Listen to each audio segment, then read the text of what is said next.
Olá pessoal, tudo bem? Aqui professor Jurandir quem fala. A gente agora vai estar dando continuidade às nossas aulas da disciplina de GPO, tá? Gestão da Produção e Operações, abordando um tema, né, uma temática que atualmente é imprescindível, é conteúdo obrigatório para qualquer profissional que queira atuar dentro das indústrias, que queira atuar dentro de operações, né, logísticas propriamente dito, e até em atividades administrativas, tá? E ao longo da aula eu vou explicar o porquê disso, ok? Então, o tema da nossa aula de hoje é Lean Manufacturing, ok? Esse tema é Prestem atenção porque esse tema, de fato, mas vocês verão no futuro próximo o quão importante vai ser ter base, ter conhecimento acerca deste assunto que trataremos agora. Então, dito isto, eu espero sinceramente que todos tenham uma boa aula, que todos possam, caso fique com alguma dúvida ao fim da explanação, deixar as suas dúvidas registradas nos comentários, onde eu irei tentar sanar toda e qualquer dúvida dentro da medida do possível, ou via Classroom, ok? Então, vamos ao conteúdo, ok, gente? Então, vamos embora. Então, pessoal, vejam só.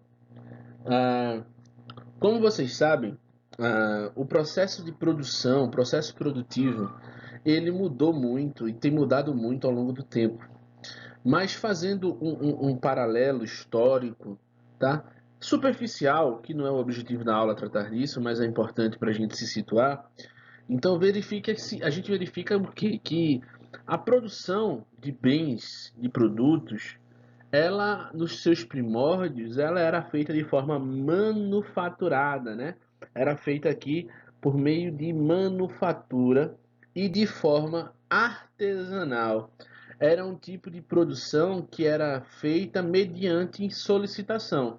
O cliente chegava para o artesão, dizia aquilo que queria e o artesão ia lá e produzia. Então esse sistema de produção ele tem a vantagem de produzir itens customizados, específicos, né? Não existe padronização nesse tipo de forma de produção. Por outro lado, esse tipo de produção ele tem um prejuízo que é a baixa produtividade. Você não consegue produzir muito dentro de um determinado intervalo de tempo, exatamente por se tratar de uma atividade artesanal. Com o passar do tempo, a gente teve o surgimento do motor a vapor, do tear mecânico, e isso deu origem, né, às máquinas e, consequentemente, às indústrias da primeira revolução industrial. Então, na Revolução Industrial, especificamente na Inglaterra, onde ela surgiu basicamente, essa Revolução Industrial ela possibilitou que a produção ela deixasse de ser feita sob encomenda e fosse possível produzir a partir de uma previsão e não de um pedido. Então você primeiro produzia para depois vender, tá? Esses dois métodos de produção a gente chama hoje, né? O método que era o artesão que praticava é um método que a gente chama de método puxado de produção. Você primeiro vende para depois produzir. O método que surgiu com a Revolução Industrial e que se popularizou e tem como nome mais forte e influente no mundo atualmente, que é a Ford, né, o Fordismo, que ficou chamado de Fordismo, que é o método de produção em massa, que tem como principal aspecto positivo o ganho em economia de escala, né? Você consegue ter uma produção elevada e diluir o seu custo fixo por uma grande quantidade de produtos. Isso faz com que cada produto ele consiga ser vendido a valores menores. Isso a gente já comentou em algumas ocasiões. Então, dentro dessa perspectiva, a gente já verifica que, em relação ao modelo de demanda, a produção ela pode ser puxada e ou pode ser empurrada, né? Se antecipar a demanda. E como eu disse, a Ford foi o grande nome nesse segmento. Só que, né, após a Segunda Guerra Mundial, né, que terminou com os ataques às cidades de Hiroshima e Nagasaki, né, os ataques nucleares, o Japão foi um país que foi extremamente destruído, por assim dizer, em função da guerra. E o Japão precisava, após a guerra, se reerguer, né, economicamente, precisava se desenvolver. E na ocasião, né, a grande referência mundial no aspecto produtivo e industrial era os Estados Unidos, isto porque a guerra aconteceu na Europa, né? Então, o território americano ele não foi castigado pela guerra, com exceção lá de Pearl Harbor, no Havaí. Mas o continente americano em si, toda a infraestrutura foi mantida, então os Estados Unidos assumiram uma posição após a Segunda Guerra Mundial de liderança, né? E aí com o Plano Marshall eles começaram a ajudar os países enviando suas empresas, né, para se instalar nos países e auxiliando esses países a se reindustrializarem. O fato é que o Japão, especificamente a Toyota, é uma montadora de automóveis muito conhecida, tenho certeza que é conhecida de todos vocês. A Toyota, ela viu o seguinte, ó, infelizmente não dá para a gente reproduzir aqui a mesma metodologia que a Ford pratica lá nos Estados Unidos. Não dá. Isso e não dá por quê, né? Primeiro, né, o Japão é um país pequeno, é um país que aproximadamente 80% do seu território é, não é habitado por se tratar de território vulcânico e coisas do gênero. Então, além de ser pequeno, a área útil produtiva do país ela é menor ainda. Então eles não podiam se dar ao luxo de desperdiçar espaço para armazenar produtos. Outra coisa que eles não podiam se dar ao luxo é que o Japão é um país pobre de recurso natural. E o método da Ford, por mais que gerasse uma produção alta, uma economia de escala e tudo mais, mas o método da Ford, ele gerava muito desperdício, muito refúgio, muito defeito. E o Japão não podia se dar esse luxo porque o Japão estava distante de todo mundo, então a matéria-prima era escassa e se fizesse errado, corria o risco de não ter matéria-prima para repor e entregar. Então o Japão desenvolveu a Toyota especificamente desenvolveu um método de produção mais parecido com o que era praticado pelos artesãos antes da Revolução Industrial, que ficou conhecido como STP, ou System Toyota Production, ou Sistema Toyota de Produção, tá? Ou o Lean Manufacturing, como a gente pode verificar aqui no texto, ou produção enxuta, é o termo utilizado para caracterizar esse sistema de produção desenvolvido pela Toyota, que requer uma filosofia de menores lead times. Lembram-se o que é lead time? Lead time é o tempo de ressuprimento, é o intervalo de tempo entre o pedido de um produto e o recebimento do mesmo. Então, a ideia da Toyota é reduzir cada vez mais esse tempo, porque o, quanto mais rápido você entrega ao cliente o produto, mais rápido você recebe o dinheiro, tá? Então já é uma proposta um pouco aí diferente do sistema que ficou popularizado lá pela Ford, né, o Fordismo. Então, procurar oferecer menores lead times na entrega de seus produtos e, e fazer esses produtos e prestar esses serviços com um elevado nível de qualidade, atrelado a baixos custos em seu fluxo produtivo por meio da eliminação de desperdícios ao longo da cadeia de valor. Então, gente, ó, essa palavra aqui é chave para essa temática. Quando a gente é impossível falar sobre Lean Manufacturing sem falar sobre isso aqui. Eu costumo dizer nas todas as aulas, né, sobre esse assunto que tudo hoje, basicamente tudo, ou grande parte daquilo que existe no que se refere à qualidade na produção, a melhorias em processo produtivo, quase tudo isso foi desenvolvido no Japão, tá? A grande maior parte, pelo menos, são derivados de ferramentas criadas lá fora no Japão e que vêm sendo aplicadas nas indústrias do mundo inteiro e não é diferente aqui no Brasil. E para o japonês, a ideia e o conceito aqui de desperdício que o japonês possui é diferente, provavelmente, da ideia de desperdício que você tem aí. O que é desperdício para você? Desperdício é você fazer um produto errado, sobrou uma peça, quebrou uma peça, jogou fora. Isso é desperdício? É, sem sombra de dúvidas é. Porém, para o japonês, para a Toyota, a ideia de desperdício ela foi extremamente abrangida, ela foi extremamente ampliada, tá? E a gente vai falar bem a respeito disso, ok? Então, antes disso, vale diferenciar aqui duas coisas. São duas palavras que a gente vai ouvir muito falar, mas que significam coisas diferentes, tá? Então, existem o que a gente chama de perda e existe o que a gente chama de desperdício. O que seriam perdas?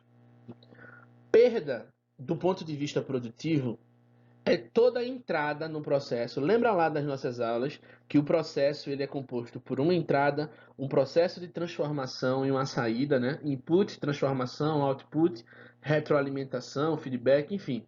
Então, a perda é todo input que entra no processo e não sai lá no output, ele se perde no processo, tá? Uma peça que se quebrou, isso é uma perda. Desperdício é o excesso de entradas, é o excesso de inputs, a gente vai chamar aqui de desperdício, e aquilo que se perde dentro do processo a gente chamará de perda, ok? Então, perda é o que poderia ser classificado como aquilo que se perde dentro de um processo, e desperdício é o excesso das entradas em um processo. Então você vê aqui, por exemplo, um balde furado, né? Você, por mais água que você coloque, ele vai estar perdendo água em função desses furos. Na imagem ao lado a gente vê um copo aí transbordando, porque está se colocando mais água do que existe capacidade. Então existe um excesso de entradas nesse processo aí do segundo caso, ok? Então, perda é o que acontece, o desperdício ocorrido dentro do processo, e o desperdício em si, para o Lean, para a filosofia Lean Manufacturing, é basicamente o excesso de entradas. Aí essas entradas a gente vai abordar mais a fundo na próxima aula. Então vamos lá. Lean Thinking. O que seria isso? Seria basicamente o pensamento Lean. Cara, o que é isso? Então vejam só, a proposta do Lean é, antes de mais nada, atuar numa mudança de mentalidade nas organizações, nas empresas. Então, e mudar a mentalidade de alguém é algo extremamente complicado, é algo extremamente complexo, é algo extremamente, mas extremamente delicado, tá? Mas a filosofia Lean, ela propõe, né? Ela propõe lá que se siga um procedimento de 5 etapas para chegarmos a conseguir ter esse pensamento enxuto, ok? Então, quais seriam esses processos? A primeira coisa é definir valor, mas sob a ótica do cliente. Esse valor que está definido aí é valor do ponto de vista do cliente. O que é que o cliente está disposto a pagar quando ele compra o meu produto? Definir o fluxo de valor, né? Quais são as atividades que a minha empresa desempenha, por onde esse processo ele ocorre. Estabelecer um fluxo contínuo e procurar estabelecer um sistema puxado de produção. Uma vez isso feito, a gente vai tentar estabelecer uma mentalidade para buscar a melhoria contínua, melhorar continuamente. Essa é a filosofia do Lean. Essa é a filosofia, né, que foi desenvolvida lá pelo Taishi Ono. O nome desse é o criador desse sistema Toyota de produção, que hoje é tão amplamente aí estudado e difundido pelo mundo. Então vejam só, a gente tem... Só um minuto. Então vejam só, dando continuidade, a gente vai falar agora um pouquinho de cada um desses aspectos do processo para desenvolvimento do pensamento enxuto, né? Do Lean Thinking. Antes de mais nada, como a primeira coisa que o pensamento enxuto ele nos sugere é definir o que é valor, a gente precisa, né, saber, afinal, o que é valor. O que é valor para você que me assiste? Quando você vai comprar um produto, o que é que esse produto tem que ter, senão você não compra? O que é que um produto tem que ter para te chamar a atenção? O que te faz escolher um produto A em detrimento do produto B? Tá? Tudo isso que você responder acerca dessas perguntas é a tua definição de valor. Então, valor, em outras palavras, é aquilo pelo qual o cliente está disposto a pagar. O cliente está disposto a pagar por isso? Eu, para fazer meu produto, eu faço desse jeito. Eu faço assim, assim e assado. O cliente está disposto a pagar por essas coisas que eu estou fazendo para produzir meu produto? Se sim, essas coisas agregam valor. Se não, essas coisas não agregam valor, ok? Então, por exemplo, você vai lá comprar um refrigerante. Se você pede um refrigerante no supermercado ou numa lanchonete e o refrigerante vem sem o rótulo, o que é que isso te causa? A tendência é que isso cause, no mínimo, um certo desconforto, um estranhamento acerca da qualidade e procedência daquele produto. E provavelmente, se você não conheceu a procedência do lugar e tudo mais, você provavelmente solicitaria, troca por gentileza. Então, se isso te incomoda, é porque você está disposto a pagar por isso e que, portanto, isso te agrega valor de alguma forma, ok? Então, por essa razão que as empresas, por exemplo, a maior produtora aí de refrigerantes aí do mundo, né, a Coca-Cola, ela é extremamente criteriosa até com a cor da impressão dos rótulos da tampa. Não pode ser qualquer vermelho, tem que ser o vermelho Coca-Cola. Porque se sai um vermelho mais escuro ou se sai um vermelho mais claro, imediatamente você identifica essa diferença e imediatamente isso coloca em xeque a credibilidade daquele produto. Porque isso agrega valor, ok? Então, quando você vai comprar uma bolsa, quando você vai comprar uma calça, quando você vai comprar um celular, o que é que te agrega valor? Ah, professor, para mim celular tem que ter câmera excelente. Então, se a câmera não for excelente, obviamente você não vai comprar. Se não compra, porque aquele modelo especificamente não está te agregando valor, ok? E agregar valor do ponto de vista produtivo é me perguntar se os processos que eu estou desempenhando, o cliente estaria disposto a pagar por esses processos? Ó, eu faço isso e faço aquilo. Se eu deixar de fazer alguma dessas coisas, o cliente nota? O cliente se importa? Se eu deixar de fazer isso e o cliente não nota e o cliente não se importa, é porque isso não agrega valor para o cliente. E se não agrega valor para o cliente, por que que eu faço? Por que que eu tenho que manter? Então, pelo contrário, eu preciso reduzir ou preferencialmente eliminar atividades que, do ponto de vista do cliente, não agregam valor, ok? Philip Kotler. Philip Kotler é um dos maiores nomes, né, no mundo, mais respeitados quando o assunto é marketing, tá? Escreveu aí o livro mais vendido do mundo nesse assunto, né? Enfim. E ele divide lá nesse, ele divide não, perdão. Ele faz lá uma, como eu posso dizer, uma definição que eu acho bem interessante a respeito do que é valor. Ele vai dizer que valor é igual ao benefício menos o custo. Então veja só, se isso é bem difícil, né, na realidade de mensurar, de ponderar. O custo é fácil porque o custo em si é uma variável que é quantitativa. Mas e o benefício? O benefício é algo muito mais subjetivo.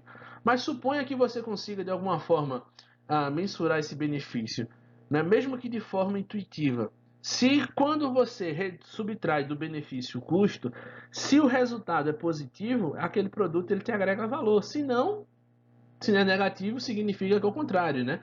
Que ele não te agrega valor. Lembrem-se sempre, né? Nós, quando compramos um produto, nós pagamos um preço, mas quando nós adquirimos um produto, nós recebemos um valor, tá? Valor está associado à capacidade do produto que o produto tem de atender às nossas necessidades, nossos desejos e expectativas, ok? Então, se existe algo dentro do meu processo que eu percebo que não agrega valor, é algo que eu preciso, né, me livrar o quanto antes. Então, vamos fazer uma análise aqui sobre cada um daqueles aspectos, né, do pensamento enxuto, que é a primeira coisa, especificar valor para o cliente. Então, como eu disse, os nossos produtos e processos atuais desapontam as expectativas do cliente em valor, em quantidade, em qualidade, né? Em algum aspecto? Se sim, eu preciso identificar aonde é que esses produtos e processos estão desapontando essas expectativas para corrigir. Identifique o que é valor para o cliente, né? O que é que o cliente está disposto a pagar no meu produto ou no meu processo. Procure eliminar os desperdícios. Essa palavra aqui, novamente, né? Como eu disse, ela vai ser muito presente enquanto a gente estiver tratando aqui do Lean Manufacturing. Por meio de análise de processos. Vocês devem se lembrar lá na disciplina de gestão da qualidade, né? Por exemplo, do fluxograma, né, que é aquela ferramenta que a gente utiliza para mapear processos e tudo mais. Então, ao analisar o fluxograma de um processo, seja, a gente deve ser criterioso para verificar se cada uma daquelas etapas, se elas agregam valor ou não, se não, se podem ser retiradas, se não podem ser retiradas, se a gente pode diminuir a relevância dela para o conjunto como um todo, né? Então, como eu disse, valor é aquilo que o cliente percebe e está disposto a pagar. Se o cliente não percebe e se o cliente não está disposto a pagar, eu não preciso ter isso no produto, eu não preciso ter isso no processo. Então, essa noção, essa ideia, esse pensamento foi o que norteou a Toyota e fez dela a maior montadora de automóveis por quase 80 anos. Hoje não é mais, mas por quase 80 anos a Toyota foi a maior montadora do mundo, né, por meio da prática do STP, que a gente já conhece por outro nome, né, que o Just in Time é uma criação, né, uma prática lá adotada pela Toyota a princípio. Então, o segundo passo do pensamento enxuto é conhecer o fluxo de valor. são todas as atividades que criam valor ou não, necessárias para transformar insumos em produtos. Então, ó, você tem lá, a partir do momento que você recebe um produto, né, a partir do momento que a empresa ela recebe um pedido de um produto, uma série de atividades vão ser desencadeadas a partir desse pedido. Esse pedido vai ter que ser verificado o pagamento, vai ter que ser separado, movimentado, transportado, enfim. Só que eu preciso conhecer esse processo como um todo para identificar quais as atividades que criam valor e as que não, para maximizar as que criam e para buscar reduzir ou eliminar as que não criam, tá? Se for possível eliminar, não tenha medo, elimine. Se não for, que busque ao máximo verificar formas de reduzir. Então existe uma ferramenta que a gente vai estudar futuramente chamada Mapeamento do Fluxo de Valor, ou VSM, né? Que ela existe exatamente para essa finalidade, a gente conhecer por onde o valor e do processo inteiro como um todo ele passa e identificar onde pode ser feitas medidas de correção, de melhoria e assim por diante. O terceiro passo do Seeking é basicamente estabelecer um fluxo contínuo, tá? Estabelecer um fluxo linear sempre que possível. Essa ideia do fluxo linear, né, ela deriva, de certo modo, lá da proposta da linha de produção, que é uma criação da Ford, tá? Que nesse processo você elimina alguns desperdícios importantes, como a movimentação, por exemplo. Veja só, para o japonês, movimentação sem necessidade é desperdício. Se mover desnecessariamente durante o processo produtivo é desperdício. Então, procurar estabelecer um fluxo contínuo, tá? Para evitar cruzamentos no fluxo, para evitar movimentação desnecessária e ganhar tempo aí nesse processo. Então, mapeie o fluxo de produção para poder identificar esses desperdícios e colocar esse processo como um todo em um fluxo contínuo, né? Procurar retirar todo e qualquer eventual obstáculo, gargalo, enfim. Quarto passo é procurar adotar um sistema puxado de produção, tá? Isto é, nunca produzir antecipadamente a demanda. Você vai procurar sempre que possível reagir à demanda. Dessa forma, não há necessidade de se ter estoque quando você primeiro vende para depois produzir, porque aquilo que você precisar adquirir para produzir o que vendeu é somente o necessário para a produção, ok? Então, mapeie o fluxo, né, de produção, identifique esses desperdícios, procure puxar a produção, né? Quando a gente fala em puxar a produção, uma outra coisa que é importante significa que o fluxo, em vez de vir da produção para o cliente, o fluxo vem no sentido oposto, vem do cliente para a produção. O cliente solicita, aí esse processo solicita ao processo anterior, que solicita o anterior, que solicita o anterior, que solicita o anterior, de modo que ninguém precisa ter estoque para atender aquilo que foi solicitado pelo cliente, ok? E, em última instância, a procura de buscar a perfeição, né? Eu falo muito para vocês em sala de aula sobre a ideia do Kaizen, né? Da melhoria contínua, né? A palavra Kaizen, ela vem do japonês aqui, Kai, que significa mudança, e Zen, que significa melhoria. Ou seja, Kaizen é mudar para melhor e mudar continuamente. Então, quando a gente estuda, a gente está fazendo Kaizen, a gente está mudando para melhor, aos poucos a gente vai crescendo, né? Em função aí da dedicação da gente. Então, funciona basicamente isso. E esse processo, ele é contínuo, ele é cíclico, tá? Como a gente pode verificar aqui nesse gráfico, tá? Então, veja só. Você faz a análise de como está o teu negócio, de como está o processo, de como está o produto, de como você está aí. Então, você verifica onde você está e vai fazer o que em seguida? Vai traçar, né, por meio lá do ciclo de melhoria contínua, ou PDCA, estabelecer um planejamento para poder sair do estado atual e chegar no estado futuro melhor do que o atual. Uma vez isso, o PDCA sendo posto em prática, a gente vai verificar né, se posteriormente a gente vai ter alcançado esse novo status, né, se a gente de fato conseguiu aumentar, melhorar, uma vez que isso sendo verificado, a gente conseguiu alcançar aquelas metas, a gente faz o ciclo PDCA girar novamente, tá? Esse ciclo vai girar novamente porque a gente vai estabelecer sempre metas maiores, sempre buscando a perfeição. A perfeição, ela pode ser alcançada de forma extremamente improvável, mas nada impede de se esforçar o máximo possível para tentar alcançá-la, tá ok? Então, ó, nessa aula, o que eu queria que vocês entendessem sobre o Lean, antes de mais nada, é que é uma criação da Toyota, né, pelo Taishi Ono, tá? O sistema Toyota de produção foi desenvolvido por ele. Ele é baseado nessas 5 etapas. Se a gente lembrar disso, criar valor, ou, ah, identificar valor, perdão, identificar o fluxo do valor, estabelecer fluxo contínuo, tá?